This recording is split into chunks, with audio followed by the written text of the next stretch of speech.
오늘이 원래 또 뭐 이렇게 고학번들은 예비군 훈련이 있어가지고 또 많이 못 나온 친구들도 있고요. 그 저녁에는 제가 아까 같이 막 이렇게 막 달려라 하고 수업하는 건 아닌데 어 수업을 하다 보니까 이렇게 뭐 선선하고 되게 좋더라고요. 제가 이제 가을 이후서부터는 비밀이긴 한데 조끼를 주로 입어요. 이게 조끼를 패션이 아니라 배가리개용으로 이렇게 하는 거거든요. 그래서 책을 이렇게 찢어갖고 가끔 다니는 것도 이 배를 가리려고. 저도 학교 다닐 때부터 살을 빼고 뱃살을 집어넣자 했는데 안 되더라고. 그래서 이제 여름에는 뭐 이렇게 아무튼 살을 빼야 되는데 그래서 이제 쿠팡에서 이렇게 한 10,000원짜리 조끼가 있어. 그걸 왕창 사다가 몇 번 입으면 이게 늘어지더라고요. 그래서 한 해 버리고 다시 사고 또 사야 되는데 집에선 되게 싫어하거든.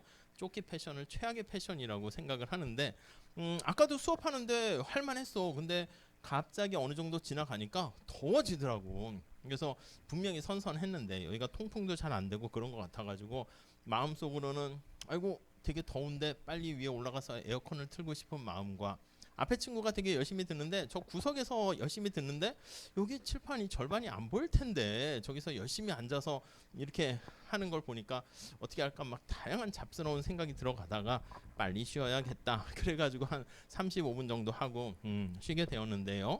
아무튼 그 뒤에 조금 마무리 좀 하고 실업과 인플레이션 들어가도록 할게요. 330페이지 보세요. 자, 우리 이렇게 돼 있다 합시다. 총수요 총공급 곡선 가지고는 많이 우리가 분석을 할 거예요. 자, 장기에 우리가 여기가 완전 고용 국민소득 수준 뭐 100이라고 합시다. 우리 100도씨 하면 이게 가장 옵티멀한 상황입니다. 노동과 자본이 다 완전 고용되는 상태의 국민소득 이렇게 있어요. 자, 우리 경제학에서는 적정, 최적이라는 그런 표현을 써요. 최적이라는 건 이제 뭐냐면 이게 이제 적정 수준이 있지. 경제학에서는 가장 좋은 상태인데 이게 물이 100도씨가 되었을 때 끓는다 하면 100도씨보다 더 높은 110도씨 이것도 바람직한 거 아니야? 왜냐면 목적 달성하는데 과도하게 에너지를 써버린 거니까 이것도 별로 좋은 게 아니고요. 아니면 100도씨가 최적인데 여러분도 마찬가지야. 나의 잠재력을 최대한 발휘하는 게 낫지. 그래서 내가 만약에 학교 다닐 때 야 학점 좀 나쁘면 어때? 괜찮아요. 상관없어. 학점 뭐 그렇게까지 인생 길게 생각하면 그렇게 뭐까지 신경 안 쓰셔도 되는데 내가 학점을 포기했는데 이 수업을 시험 공부하는 것보다 더 유익한 다른 시간을 보냈다. 그거는 괜찮은 거지. 인생 전체적으로 봤을 때는 나한테 바람직한 건데 근데 공부한 것도 아니고 보람 있게 뭔가 유익한 시간 경험을 한 것도 아니고 멍하니 애매하게 이렇게 해버리면 그거는 아깝다는 거지. 무슨 말씀인지 아시겠죠? 그래서 애매하게 공부를 하거나 애매하게 물을 뜨겁게 해서 진짜 새벽이 오기 전이 가장 어둡다며 90도씩 가끔 그래 뭐 99도씩까지 갔는데 포기해버리면 물이 안 끓는다니까 여기까지 가야 되는데 그렇지 못한 경우도 있겠죠. 그래서 요 100을 기준으로 해서 과다한 것도 바람직하지 않고 과소한 것도 바람직하지 않습니다.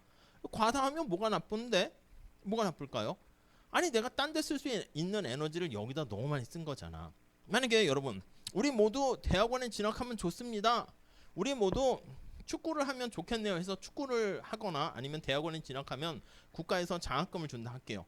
그러면 어떻게 될까? 대학원생들이 많아질 텐데 국가 전체적으로 별로 좋은 게 아니지. 손흥민 선수도 경제학 대학원 오고 뭐 다 이래버리면 이 뭐야? 축구에 적합한 사람이 대학원에 오고 뭐 영백종원 선생이라 할까? 뭐 백종원 선생의 꿈을 꾸는 사람도 야 경제대학원 가면 장학금 준대 나도 가볼까? 이 엄한 데 시간 쏟아붓는 거니까 바람직하지 않은 거예요. 국가 전체적으로 무슨 말씀인지 아시겠죠?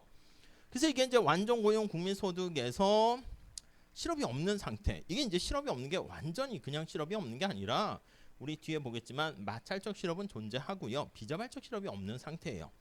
장기에는 이런 상태가 이제 장기 AS 곡선은 수직이다. 이렇게 얘기를 합니다. 근데 우리가 여기다 이제 단기에 곡선을 이렇게 표현을 하게 되면 이렇게 표현하게 되면 이렇게 나타낼 수가 있는데 만약에 정부가 욕심이 생겼어. 앞에서 얘기한 것처럼 얘가 뭐로 구성되어 있다고요? C, I, G 수출 빼기 수입인 순수출 이렇게 구성이 되어 있다라고 합시다. 자, 그래서 정부가 경기를 부양시키려고 해. 그래서 정부가 경기 부양을 위해 부양을 통해서 만약에 일자리를 막 만드는 거야. 부양을 위해 정부 지출을 증가시킨다고 할게요. 갑자기 막 토목건설, 건물, 뭐 아파트 짓고 막 다리 짓고 이렇게 하게 되면 우리가 나중에 확장적인 재정 정책을 실시한다. 이렇게요. 그럼 우리가 살펴본 것처럼 승수 효과에 의해서 국민소득이 몇 배 이상의 효과를 볼 거라고 생각을 하는 거야. 그래서 사용하게 되면 저기 나와 있는 것처럼 AD 곡선을 우측으로 이동시킵니다. 밑에서 본다 그러면 주어진 물가 수준에서 생산을 더 많이 하는 거지. 이렇게 된단 말이야. 그러면 AD1 번호를 매기면 요게 1번 이렇게 되겠죠. 자, 그러면 어떤 일이 발생했냐면 여기가 A점에서 B점으로 가게 되고요. 그래, 국민소득이 이렇게 110으로 증가했습니다. 오케이, 증가했는데 아니 이렇게 정부가 뭔가 사업을 막 벌려가지고 경기 부양을 위해서 개입을 하면 잠깐은 좋아지긴 하는데 아니 정부가 뭐 다리를 건설하거나 아니면 아파트를 짓는다거나 이렇게 되면 일자리가 생겨서 좋은 건데 생산을 더 늘리는 거 아니겠습니까? Y가 증가하니까 생산 증가는 노동력에 대한 수요를 증가시켜 이렇게. 아니 물건을 만들려면 사람이 필요하잖아. 그래서 더 많이 채용을 하게 되는 거야. 그럼 노동에 대한 수요를 증가하게 되면 앞에서 말씀드린 것처럼 아니 일할 수 있는 사람은 한정돼 있는데 노동에 대한 수요가 증가하게 되면 임금이 올라간다니까 수요 공급의 원칙에 따라서 임금이 상승합니다. 이렇게요. 자, 노동의 수요가 증가, 공급 자체보다 수요가 증가하니까 여기다 이렇게 쓸까요? 노동에 대한 일할 수 있는 사람은 한정돼 있는데 노동에 대한 수요가 더 커요. 그러니까 이러한 상황을 우리가 초과 수요 상태다 이렇게 되고요. 그럼 당연히 임금이 올라가게 된단 말이죠. 그러면 앞에서 지난 시간에 말씀드린 것처럼 임금이 상승하게 되면 사람들이 더 많이 필요로 하는데 원래 얼만큼 상승한 거야? 밑에서 올려다 봐야 돼. 이렇게 올라간 거야. 이렇게 이만큼 올라갔어요. 물가가 앞에서 100이었으면 원래는 이렇게 200 이렇게 올라갔단 말이지. 근데 노동자들이 저 B점 상황이 된단 말이에요. 이렇게 이동하게 되면 B점으로 가게 되고요. 이 B점은 가만히 상황을 살펴보니까 A점에 비해서 더 많이 생산이 증가합니다. 그래서 우리 국민소득이라 할까? GDP라 할까? 국민소득은 증가하고요. 근데 이제 뭔가 경제를 활성화시키는 거니까 이 우리도 막 운동하고 뭐 하면 약간 열이 나는 것처럼 국가 경제 전체적으로도 물가가 이렇게 상승합니다. 근데 이제 겉으로 드러나는 물가가 상승하는 거는 여기 B점이니까 한 150 이렇게 상승한다 할게요. 사람들도 그렇게 알고 있는 거야. 근데 상승 이렇게. 그래서 이제 노동자들이 더 많이 일을 하게 되고 과다 생산 고용을 하는 거지. 오버페이스를 하는 겁니다. 그래서 이렇게 생산이 증가하는데 점차 앞에서 말씀드린 것처럼 아니 사람 구하기가 되게 힘들어. 왜 이렇게 의사라든가 아니면 전문 자격증 같은 것들이 인기가 많아요? 자격증은 발급하는 개수가 이렇게 제한돼 있으니까 수요가 많아지게 되면 공급이 그만큼 따라가지 못하니까 몸값이 올라가는 거지 뭐. 택시 같은 것도 마찬가지고 그래서 변호사, 뭐 회계사, 세무사 무슨 뭐 이런 것들도 보면 그냥 어떻게 보면 자격증의 양을 컨트롤 해가지고 거기서 얻게 되는 이득이라고 볼 수가 있어요. 아무튼 그 사람들이 몸값이 올라가게 되니까 임금을 인상해 달라고 요구하게 되고요. 그럼 이 임금 상승이 어떻게 얼마나 올려달라고 합니까? 라고 하면은요. 물가가 상승한 만큼 올려달라고 얘기하지. 그러니까 첫 번째는 아니 노동자들 봤을 때는 아이고 우리가 바보 같았네. 물가가 150으로 올라갔어. 그럼 노동자들이 얼마나 임금을 올려달라고 할까요? 그럼 사실은 착각을 한 거야. 원래 저렇게 200까지 올라갔었는데 150만큼만 올라갔다 이제 눈으로 보이니까 요만큼만 올려달라고 얘기하는 거야. 색깔을 이걸로 할까요? 요만큼 150만 올려주세요. 이렇게 얘기하는 거야. 이해되세요? 자, 이게 공급 곡선이 비용 곡선인데 근로자들이 요만큼 150만 올려줘도 괜찮습니다. 예, 이렇게 얘기하는 거야. 그러니까 기업에서는 요만큼만 올려주니까 단기 AS 곡선이 이렇게 1 요만큼 올라가요. 이해 가시죠? 그 나는 똑똑하다 생각해서 임금이 150 올려달라고 했으니까 나는 건질 건 다 건졌어. 챙겼어. 그런데 얘가 올라가니까 물가는 아주 어떻게 돼? 이렇게 올라가는 거야. 예를 들면 170으로 올라간 거야. 그러니까 내가 따라잡았다 생각을 해가지고 150으로 올려달라고 그랬는데 물가는 또 조금 앞서가 있는 거지. 170으로. 아니 뭐야 이거 나는 물가가 150 올려달라고 하면 될 줄 알았는데 또 170으로 올라갔네. 임금 올려주세요. 또 얘기하는 거야. 얼마만큼? 요 170만큼 요만큼 또 올려달라고 하는 거지. 그럼 이제 AS 곡선이 다시 요만큼 올라갑니다. AS2 이렇게. 이해 가세요? 그러면 어이구 나는 물가가 170만큼 올라갔으니까 임금도 170만큼 올려달라고 하면 이전과 동일한 실질임금이 되겠군 생각을 했는데 물가는 또 이렇게 이만큼 조금 달아나 있습니다. 그래서 나도 다시 합리적으로 뭐야 임금이 또 올라갔네. 그래서 또 이만큼 올려달라고 해서 점차 올려달라고 하다가 이렇게 갔다가 서서히 조금씩 가다가 이제 여기 상태가 되면 그게 이제 여기지. 2라고 할게요. 2가 되면 이제 드디어 물가를 상승한 만큼 따라잡게 된 거죠. 자, 그래서 임금 상승을 요구하게 되고 요 메커니즘은 나중에 거시경제를 때 좀 많이 배웁니다. 여기서 한 요 정도만 그냥 보셔도 충분해요. 자, 그러면 단기의 AS 곡선은 상방으로 이동을 하게 됩니다. 오케이? 근데 물가는 그럼 또 요만큼 달아나요. 그럼 당연히 또 임금은 또 그만큼 올려달라고 요구하고 자꾸 이렇게 씩 조정이 되다가 더 이상 변화가 없는 상태가 되면 우리 경제학에서 균형이라는 게 뭐예요? 어떤 상태에 도달했을 때 더 이상 변화할 만한 요인이 없는 그 상태가 균형이죠.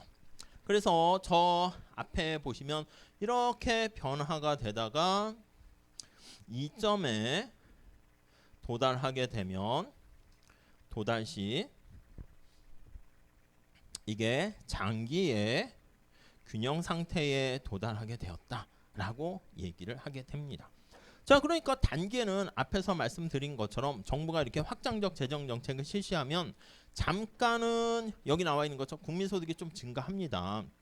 근데 그만큼 물가가 올라간 만큼 임금 인상을 요구하게 되면요. 국민소득 증가한 게 다시 원래 상태로 되돌아가서 여기 이렇게 A, B, C, D, E 이렇게 가는 것처럼 얘는 원래 상태로 다시 회귀하게 되는 것을 알 수가 있어요.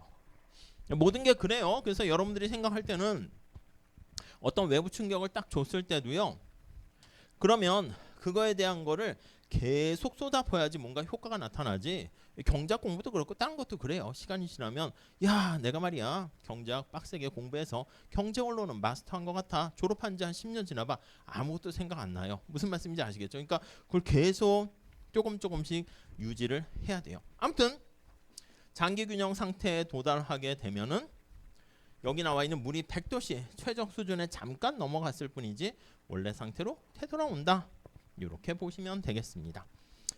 자, 그래서 이렇게 B와 같은 상태가 우리가 경제가 과열돼 있는 상태다 이렇게 얘기하고요. 물가뿐만 아니라 임금도 다 올라가고 이렇게 뭔가 더 경제 전체를 오버페이스를 하게 되는 거니까 과열되는 것이고 이거를 우리가 인플레이션 갭이 발생했다 이렇게 표현을 해요.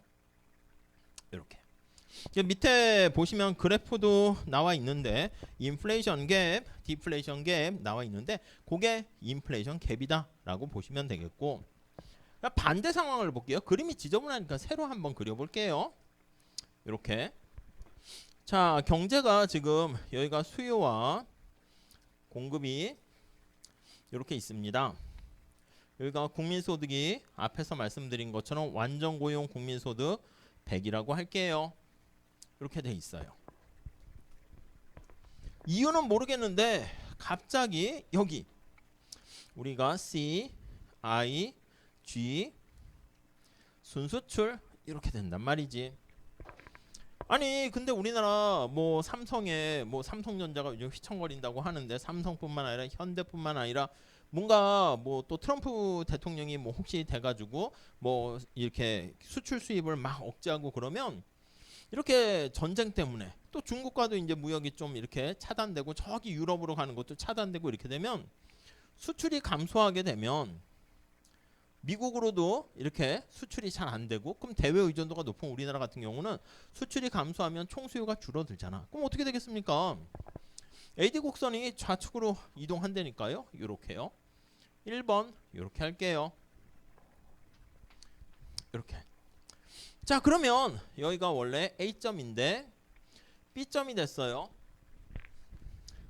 자 그래서 수출 감소로 AD 곡선이 좌측으로 이동하면 완전 고용 국민소득보다 국민소득 수준이 줄어들잖아. 이렇게 90 이렇게요. 이 경제가 침체되는 거 아니겠습니까? 경제가 침체 이렇게 됐습니다. 따라오셨죠? 자 좌측 이동하게 되면 경제가 침체되면서 Y는 감소하면서 그래프에 보면 P도 감소합니다. 모든 게 다 내려가요. 국민소득도 줄고 물가도 떨어지고 주가도 폭락하고 부동산 가격도 떨어지고 임금도 떨어지고 다 뭐 그런 상황이야. 안 좋은 상황이지. 경제가 침체되면서 이렇게 국민소득도 줄어들고 있어요. 아니 그러면 이렇게 돼서 B점으로 이렇게 오게 됩니다. A점에서 그러면 아까와는 달리 물이 100도씨에 끓게 되는데 요거보다 이렇게 줄어들게 됐습니다. 경기 침체가 발생한 거지. 그래서 이런 B점은 우리가 디플레이션 갭이 발생했다 이렇게 얘기를 해요. 국민소득이 저기 디플레이션 갭이라는 것은 완전 고용 국민소득보다 지금 현재 국민소득이 더 작아서 요만큼 10만큼의 디플레이션 갭 발생했다 이렇게 표현을 합니다. 그러면 여러분 한번 생각해 볼게요. B점 상황에서는 경기 침체가 되어 가지고요 국민소득이 줄어들게 되고요. 그럼 이러면 경제가 침체됐으니까 실업자들이 많이 생기겠지. 실업이 증가할 겁니다.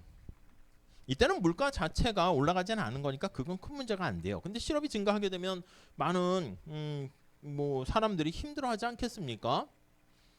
자 이때 우리가 지난 시간까지 봤던 케인즈는 어떻게 해야 된다라고 주장을 하냐면 어떻게 해야 되겠습니까? 야 정부야 지금 뭐 하냐? 이렇게. 그래서 케인즈는 이렇게 외쳐요. 정부 뭐해? 이렇게요. 뭐해? 나 뭐 가만히 있는데 야 이럴 때가 아니지. 네가 나서 가지고 이거 보세요. 여기 수요가 줄어들어서 국민소득이 이렇게 순수출이 이렇게 줄어들게 되면 어떻게 하면 이거 다시 또 우측으로 가게 해요? 소비를 증가시키면 되지. 근데 소비는 갑자기 국민 여러분 물건 막 사세요 이런다고 사는 게 아니잖아. 물론 증가시키는 방법은 있어. 우리가 지난번에 소비함수 본 것처럼 정부가 텍스를 깎아주는 거야. 인하하게 되면. 그러면 가처분 소득 디스포저블 인컴이 증가합니다. 증가로 그 소비가 증가할 수 있겠지. 소비가 증가할 수 있겠고요. 오케이? 아니면 세금을 깎아줬어. 법인세라든가 투자한다라고 하면 세금 깎아줄게. 그러면 투자가 증가할 수도 있어. 그럼 어떻게 돼? C와 I가 증가해서 이렇게 총수요를 다시 증가시킬 수도 있고요. 이해되시죠? 아니면 정부가 가만히 손 놓고 있을 게 아니라 정부 뭐해? 그냥 직접 이걸 증가시키는 거야. 이게 마이너스 100만큼 빠졌다. 정부가 돈을 쏟아 붓는 거지 뭐. 정부 지출 증가시키는 거지. 그래서 요것 또는 정부가 정부 지출을 증가시킵니다. 증가로 역시 마찬가지로 총수요를 증가시키게 되면 이렇게. 그럼 다시 어떻게 돼? 얘가 B점에 왔다가 얘를 이렇게 증가시키게 되면은 원래 상태로 되돌아갈 수 있다. 이렇게 얘기를 할 수가 있겠죠. 이해 가시죠? 자, 그래서 정부가 적극 개입해야 된다. 이게 이제 케인즈의 주장이 되는 것이고. 근데 만약에 우리가 앞에서 본 것처럼 정부가 가만히 두면 이렇게 개입하지 않는 거야.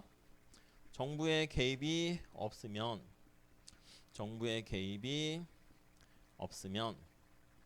이게 이제 고전학파 아니겠습니까? 고전학파는 시장에 맡기고 야 정부 네가 좀 가만히 둬 이런 거지. 여러분들 그렇잖아. 갑자기 집에서나 아니면 학교에서나 선생님이 내가 막상 이제 공부하려고 독서실에 막 앉으려고 했는데 스마트폰 막 하다가 근데 집에서 엄마가 공부해라 이러면 갑자기 팍 화가 아니에요? 아무튼 그러잖아. 아, 안 그래도 하려고 그랬는데 괜히 안 그래도 나도 공부해야 되는 걸 알고 스마트폰 봐서 짜증이 나던 찰나에 그걸 또 전곡을 찌르는 엄마의 목소리가 들리면 갑자기 또 뭐 엄마 아빠의 목소리가 들리면 짜증이 거기에 이렇게 나게 될 수 있다고요. 그러니까 어떻게 보면 가만히 두면 어떻게 돼요? 지금 경제가 침체된 상황이잖아. 그러니까 앞에서 본 것처럼 볼게. B점에서 가만히 두면 이게 이제 고전학파의 어떤 견해라고 보기는 그렇고 고전학파의 처방책이요. 처방은 가만히 두라 이거지. 앞에 어떤 친구가 몸에 한기가 있고 열이 나요. 그래서 아이고 제가 몸이 좀 안 좋네. 그러면 어떻게? 한의사 찾아가면 어떻게 됩니까? 아이고 이게 몸이 요즘 부실하네요. 환절기인데 밥은 잘 드세요? 아니요 제가 밥은 잘 안 먹고요. 아니 지난주에 뭐 하셨는데? 중간고사 기간이었습니다. 밤을 새워서 잠도 못 잤네요. 밥은 식음을 전폐하고 공부만 했습니다. 그러면 밥을 꼭꼭 씹어서 세 끼 다 먹고 오케이? 그리고 뭐 고추장에 소주를 타 먹든 해가지고 뜨스하게 이렇게 샤워를 하면 금방 괜찮아질 겁니다. 좀 서서히 한 일주일 동안 그렇게 하시면 몸이 안정을 찾을 거예요. 이렇게 얘기하게 되는 게 고전학파야. 고전학파는 어떻게 돼요? 서서히 두면 물가가 하락했잖아. 취업이 잘 안 돼요. 저 앞에 거랑 반대야. 처방은 그대로 두면 저기 보시면 실업이 증가합니다. 그 노동자들이 어떻게 돼요? 지금 취업 자체가 안 되는데 뭐 물가도 하락하게 되니까 노동자들은 임금의 인하를 수용해요.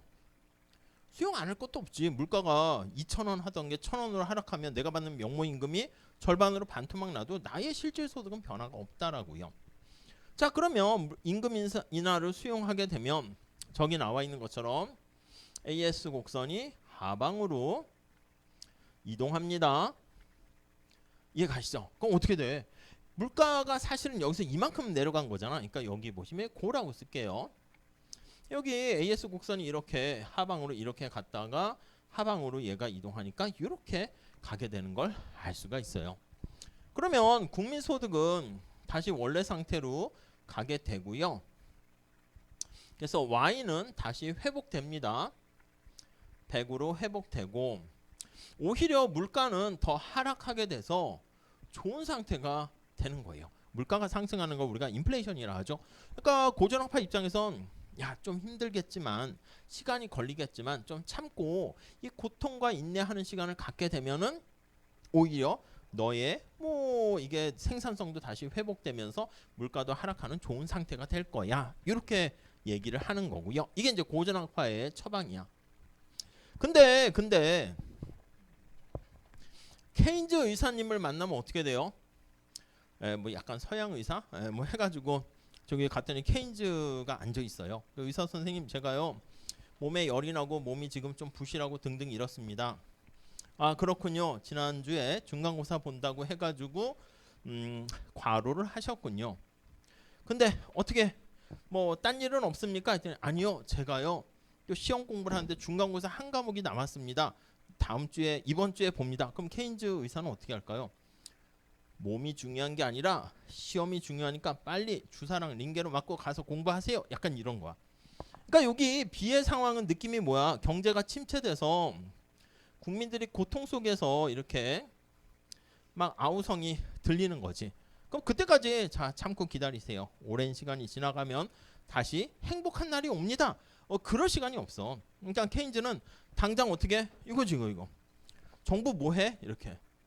얘는 정부야, 제발 가만히 좀 있어. 네가 자꾸 이랬다 저랬다 설레발치니까 오히려 상황이 악화되는 게 아니냐. 이렇게. 그러니까 세상을 바라보는 관점이 달라요. 그러니까 정부 개입에 반대하고 이쪽은 정부 뭐 하냐. 빨리 정부가 적극적으로 총수요를 증가시켜서 여기서부터 이렇게 다시 갈 수 있도록 해야지. 이렇게 되는 거예요. 다시 정리할게요. 인플레이션 갭, 디플레이션 갭은 별거 아니고요. 이렇게 완전 고용 국민소득 수준보다 국민소득이 더 많아지게 되면 이 상태가 인플레이션 갭 상태다. 이렇게 보시면 되겠고요. 이렇게 완전 고용 국민소득보다 국민소득이 더 미달돼 있으면 경기 침체 상황이 돼서 디플레이션 갭인데, 이때 세상을 바라보는 학파의 관점에 따라서 케인즈 학파랑 고전 학파랑 처방책이 달라진다라고 보시면 되겠고, 요 B점에 있을 때 케인즈는 총수요를 증가시켜서 A점으로 빨리 가야 된다. 신속하게 이렇게 얘기하는 거고, 국민들의 지금 고통과 신음소리가 안 들려? 뭐 이렇게 얘기하는 것이고, 고전학파는 안 돼. 이러한 상황을 한번 겪어야지 좀 더 국민소득은 증가하게 되면서 물가는 더 내려가는 건강한 경제 상황이 될 거야. 뭐 이렇게 얘기를 하는 거예요. 무슨 말씀인지 아시겠죠? 그래서 그 정도만 보시면 될 것 같아요. 그래서 331페이지에 거기 디플레이션 갭, 그러니까 디플레이션이 경기 침체니까 경기 침체 갭이라고 보시면 되겠고, 인플레이션 갭, 경제가 좀 약간 과열되어 있는 상태다. 이렇게 보시면 돼요. 자, 우리 몸도 마찬가지지. 지나치게 바람직한 최적 수준보다 과다하게 사용하면 기계가 열나는 것처럼 우리 몸도 열이 날 수가 있긴 합니다.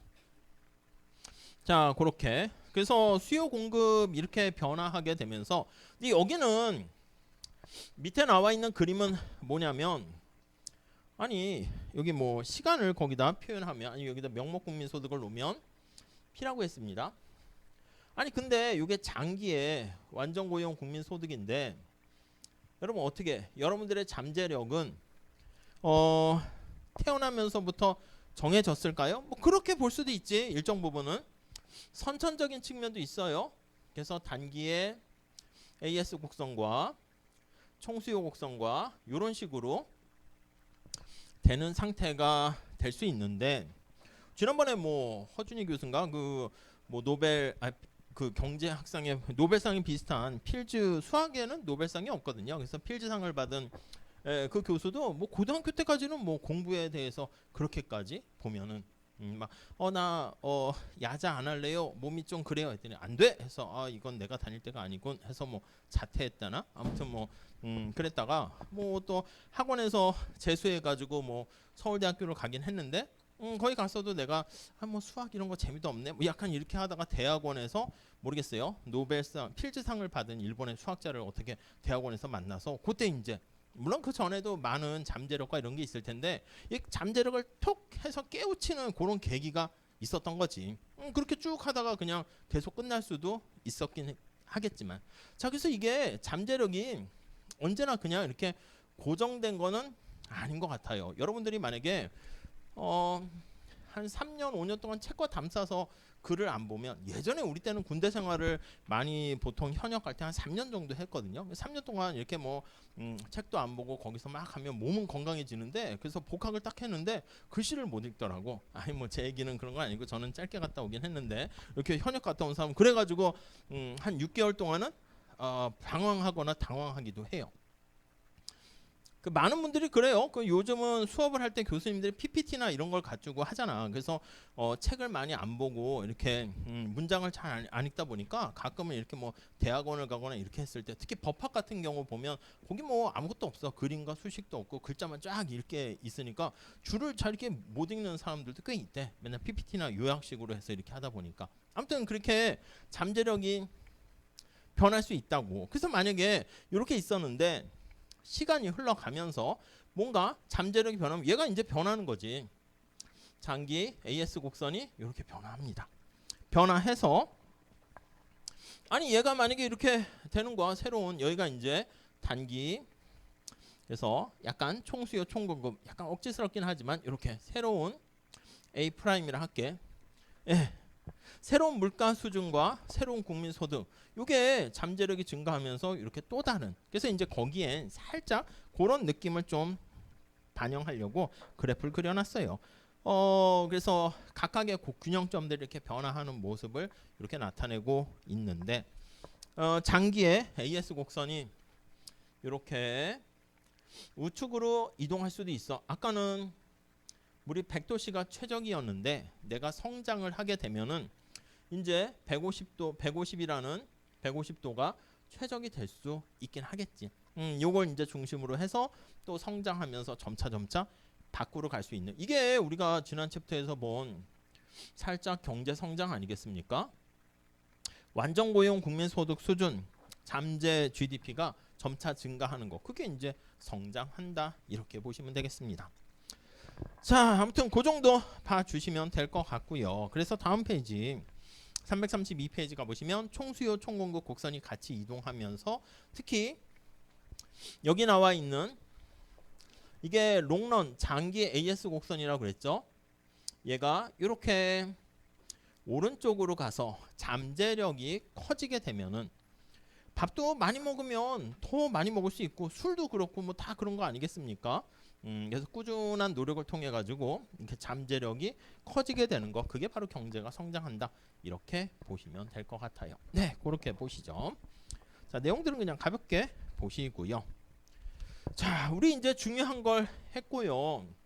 다음 챕터 가보시면 우리가 해결해야 될 두 가지 해결해야 될 문제가 실업과 인플레이션, 이렇게 되는 거 알 수가 있습니다. 요 실업과 인플레이션이라는 게 전부 다 X축과 Y축에 다 반영돼 있죠. 아니 이 국민소득과 관련한 이게 증가하게 되면 실업이 감소하니까 여기가 바로 실업과 관련된 축이 되는 것이고요. 여기와 관련된 축이 바로 물가가 상승하는 거니까 인플레이션이다, 이렇게 보시면 된다라고 말씀을 드렸죠. 자, 그래서 그 정도 얘기를 하도록 할게요. 자, 먼저 실업에 대한 얘기를 한번 봅시다. 자, 기본 개념 우리가 전에 말씀드렸어요. 거시경제 변수들을 할 때 말씀드렸는데, 자, 밑에 실업에 대한 정의 한번 볼게요. 정의와 어떻게 측정을 할 것인가. 측정을 하려면 이제 실업에 대한 정의가 있어야지 측정을 할 수 있겠죠. 자, 그래서 거기 밑에 보시면, 자, 실업 상태다, 그럼 단순하게 일자리가 없는 상태를 실업 상태라 그러진 않습니다. 다음 페이지 가보시면 우리가 전에 말씀드린 것처럼 중간고사에서도 했는데, 자, 15세 미만은 그냥 빼요. 요거는 생산 가능 인구가 아니다, 노동할 대상이 아니다 해서 빼버리고요. 그 이상 중에서 일할 의사가 없는 사람을 뺍니다. 비경할 인구라고 그랬고요. 15세 이상 인구 중에서 일하겠다는 의사를 가지고 있는 사람, 요게 이제 빨간 색깔이 경활 인구죠. 그래서 경제 활동 인구 이렇게 됩니다. 이 중에서요 취업에 성공한 사람이 취업자, 실패한 사람이 실업자 이렇게 되죠. 오케이. 자, 여기서 측정하는 거는 지난번에 봤어요. 그래서 실업률이다 라고 하면은 여기 나와 있는 것처럼 실업자 수인데 분모에 뭐가 오냐라고 하면 취업자와 실업자 수 이렇게 해서 측정을 하게 되는 것이죠. 오케이, 그 정도 됐고 다음 페이지 가보시면 아니 근데 이 사람이 실업 상태에 빠지긴 했는데 앞에서 말씀드린 것처럼 이 사람이 현재 일자리가 없어요. 실업자야. 근데 다음 페이지 거기 보시면 굵은 파란 색깔로 자기 스스로 지금 자발적으로 실업 상태에 있는 거야. 요건 그렇게 네거티브한 개념이 아니죠. 일자리가 없는데 왜 없어요? 아, 제가요 그냥 놀고 싶어서 이게 아니라 제가 준비하는 일이 있는데 그것 때문에 뭐 시험 공부를 하거나 등등등 이런 건 자기가 스스로 선택하는 거. 아니면 회사를 들어갔는데 요즘 같은 경우에는 어떻게 보면은 아니 그렇잖아. 내가 회사 들어갔는데 내가 생각했던 회사 조직이 아니야. 그럼 빨리 나오는 게 낫지 않습니까? 거의 꾸역꾸역 다니는 게 요즘 근데 알아서 현명하게 잘 선택하시는 것 같더라고요. 가끔은 취업했습니다 했는데 내가 생각했던 그런 회사가 아니네. 그럼 빨리 나와서 자기한테 맞는 자기가 원하는 앞으로 여러분들은 거의 뭐 100살 넘게까지 사셔야 되니까 가능한 한 오랫동안 할 수 있는 일을 찾는 게 되게 중요하지. 내가 좀 더 나한테 맞는 직장을 탐색하게 되는 과정에서 발생하는 실업 이거는 오히려 자발적 실업이고 오히려 파지티브한 그런 개념이야. 네거티브한 게 아니야. 오케이. 탐색하는 과정에서 발생하는 실업이야. 제가요 원하는 직장을 가지려면요 제가요 어떤 전문 자격증을 가지려고 하는데 공부하는 기간이 뭐 필요해요 뭐 등등 뭐 이렇게 하면 어떻게 보면 약간 실업 상태라도 이제 극단적인 학생은 아예 빠지는 건데 그게 아니다 그러면 회사 다니다가 또 다른 재취업을 위해서 노력하는 거 이거는 네거티브한 게 아니지. 근데 이거와는 달리 비자발적 실업 이게 이제 문제인 거지. 비자발적 실업 내가 계속 직장에 다니고 싶은데 우리 회사가 갑자기 경기 침체로 인해 가지고 구조조정을 한대. 경기 침체로 인한 네 그래서 발생하는 실업 이게 이제 사실은 문제가 되는 거죠. 우리 앞에서 본 것처럼 총수요가 감소하게 되는 그게 이제 경기 침체로 인한 거 아니겠습니까? 그래서 뭔가 왜 경기 침체는 왜 왔냐 이렇게 되면 우리가 지난번에 봤던 그 얘기인데 뭔가 미래가 불안으로 인한 갑자기 사람들이 소비가 감소하거나 기업들이 투자를 줄입니다. 투자를 줄이거나 투자를 감소하거나 야 내년도 말이야 신사업을 요즘 이제 계획을 짜야 되는데 내년 경기 2025년도는 경기가 엄청나게 안 좋을 것 같다라고 많이들 전망해요. 여러분도 이제 좀 뭐 학생이기 때문에 크게 대비할 건 아닌데 많이들 그런 얘기가 있으면 대비를 해야지. 그래서 가끔은 언제가 위기가 아니었던 데가 있었나? 늘 위기야, 늘 위기. 뭐 당연한 거지. 여러분 집에 갈 때까지도 뭐 길거리에서 한눈 팔고 이러면 사고 나고 그래요. 교통사고 나고. 그러니까 잘 보고 가야지. 계단도 잘 보고 가야 되는 것처럼. 그러니까 경제학자들은 내년 경기가 전체적으로 이제 저성장의 약간 그런 것들이 상황이 되고 있는데 뭐 세계 경제나 이렇게 상황 봤을 때 뭔가 위기가 될 것 같아. 그럼 조심하라는 얘기지. 그러니까 조심을 해서 잘 넘어갔으면 그랬었던 적이 있어? 이렇게 되는 것이고 조심 안 하면 그럼 뭐 그때 뭐 IMF나 이것처럼 쿵 경기 침체 경착륙한다라고 하는데 비행기가 쿵 이렇게 떨어지는 거지. 그러니까 비행기 조종하는 사람이 이렇게 관제탑에서 시그널을 보낼 거 아니야. 지금 야 기상이 어쩌고 저쩌고 하니까 조심조심해. 그럼 이제 그걸 보면서 조심조심하면 약간 기체가 흔들리긴 하겠지만 이렇게 랜딩을 잘 할 수 있는 것이고 그걸 뭐 에이 설마 뭐 이렇게 하면 크게 다치는 거고. 아무튼 정리하면 뭔가 사람의 불안 이런 것도 불확실성 이런 것 때문에 소비 감소, 투자 감소 아니면 더 나가서 수출이 감소하거나 정부의 뭐 재정금융 정책을 실시하는데 손발이 잘 안 맞거나 뭐 이렇게 되면은 경기 침체가 발생하는 거지. 그래 가지고 앞에서 얘기한 것처럼 완전 고용 산출량이 있는데 그거보다 미달되는 상태가 되었다라고 하면 이렇게 이게 우리 앞에서 얘기했던 디플레이션이 발생하는 거죠. 디플레 갭이 발생하게 되면 그럼 그로 인해서 일자리를 다 채용하지 못해서 발생하는 실업 뭐 이게 뭐 어떻게 보면 이게 경기 침체로 인한 실업이다 해서 뒤에 나오는데 경기적 실업이다 이렇게 표현을 하게 될 겁니다. 요거는 내가 선택한 거랑은 상관없는 거죠. 이런 게 이제 비자발적 실업이다 이렇게 보시면 되겠어요. 자, 다음 밑에 보시면 실업의 측정 이거는 지난 시간과 지금 얘기했으니까 넘어가도록 할게요. 오른쪽에 보시면 15세 이상 인구 중에서 경제활동 인구, 경활 인구랑 비경활 인구. 비경활 인구에는 거기 표에 보시면 나와 있지만 뭐 육아를 위한 가사 노동을 한 거나 아니면 연로하거나 심신장애 이런 사람들은 다 빠집니다. 뭐 그렇게 군대에 뭐 갔거나 이런 사람도 다 빠지고 경제활동 인구 중에서 취업자, 실업자 이렇게 구분을 합니다. 이거는 더 많은 지표들이 있는데 크게는 한 요 정도만 해도 충분하다 이렇게 보시면 되겠고 밑에 실업률은 이렇게 측정을 하는 거죠. 예, 이건 넘어가도록 할게요. 자, 그래서 자, 요거와 관련해서 측정을 하기 위해서 물어보겠지. 자, 336페이지 가보시면 뭐 매달 이렇게 조사합니다. 3만 가구 정도를 인터뷰를 하게 돼요. 그래서 거기 그림을 한번 보시면 먼저 물어봐요. 15세 이상 인구십니까? 아니요. 그럼 초등학생이 받았어. 그럼 아예 빠지는 거야. 그래서 노동 가능 인구에서 제외가 되고요. 예, 이렇게 했어. 군인이세요? 예, 그러면 그것도 빼야지. 그래서 거기 보시면 노동 가능 인구에서 빼. 그래서 지금 뭐 하세요? 감옥인데요. 여기는 감옥에서 뭐 전화 받을 수는 없겠지만 꼭 빼야지. 그래서 그런 사람들 빼고요. 노동 가능 인구 중에서 자 15일을 포함한 일주일 동안 수입이에요. 수입. 돈을 벌기 위해서 수입을 목적으로 일할 의사가 있습니까? 그걸 물어보는 거예요. 그래서 예, 돈을 벌기 위해서 저는 일을 했습니다. 그럼 이제 취업자가 되는 것이고 아니요. 여기 밑으로 가요. 거기 수입은 임금이나 이윤입니다. 그래서 거기 보시면 1시간 이상 근로를 했거나 아니면 돈은 안 받았어. 근데 부모님을 도와줬어. 그래서 거기 나와 있는 18시간 이상 돈을 안 받았는데요. 부모님 일을 도와드렸는데요. 그것도 취업자로 간주합니다. 자, 그래서 거기 보시면 지난 4주 동안 아래 사항에 모두 해당하나요? 이렇게 물어봐. 일을 안 했습니다. 적극적으로 구직 활동을 저는 일을 안 했는데 했습니다. 계속 취업의 문을 두드린 거야.